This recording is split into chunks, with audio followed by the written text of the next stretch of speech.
Massil et Spider-Man contre le coq géant de Tata Kaina. Il était une fois, dans un petit village ensoleillé, un garçon de 4 ans nommé Massil.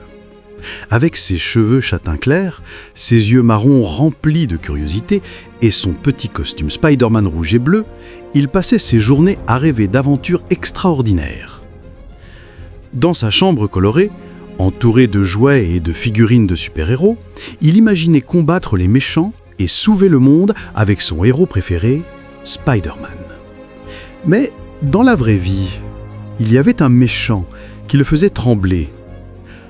Le grand coq blanc de Tata Kaina, un coq gigantesque avec un plumage éclatant et une crête rouge flamboyante qui se promenait fièrement dans la cour de la ferme. Chaque matin, il chantait d'une voix si forte qu'on l'entendait jusqu'au bout du village. « Cocorico !» À chaque cri, Massil se cachait derrière un arbre, le cœur battant. « Ce coq, c'est un vrai monstre !» murmurait-il. Un jour, alors que le soleil montait dans le ciel et que le coq chantait encore plus fort que d'habitude, Massil sentit le sol vibrer.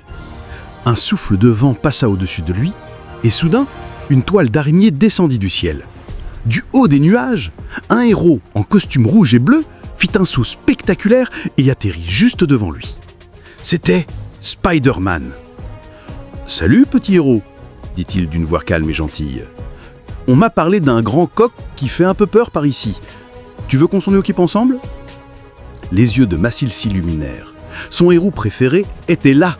« Oui, Spider-Man, je veux être courageux comme toi !» Spider-Man posa sa main sur l'épaule du garçon.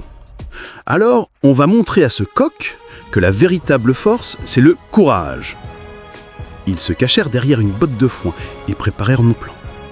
Le grand coq blanc marchait au loin, fier comme un roi, picorant la terre sous le soleil doré.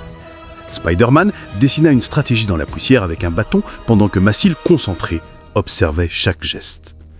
Puis vint le moment d'agir. Spider-Man bondit sur les airs, lançant ses toiles pour détourner l'intention du coq.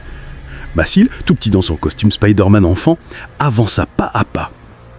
Le vent faisait voler ses cheveux châtain clair et, dans ses yeux marrons, on voyait briller la détermination. Le grand coq se retourna, étendit ses ailes et lança un cri puissant. Mais cette fois, Massil ne recula pas.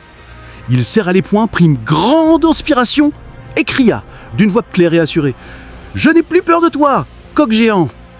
Le coq s'arrêta net, surpris. Il pencha la tête, le regarda longuement, puis poussa un petit cocorico tout doux avant de se calmer.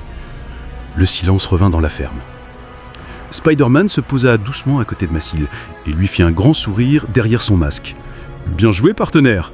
Tu viens de gagner ton premier combat de super-héros. » Massil leva les yeux vers lui, fier et soulagé. Le soleil couchant enveloppait la ferme d'une lumière dorée. Tata Kaina, depuis la fenêtre, les regardait en riant.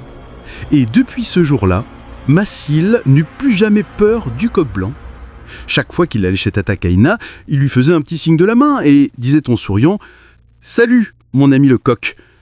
Parce que désormais, Massil, le petit garçon aux cheveux châtain clair, aux yeux marrons et au costume Spider-Man, rouge et bleu, savait qu'il n'avait pas besoin de super pouvoirs pour être un héros.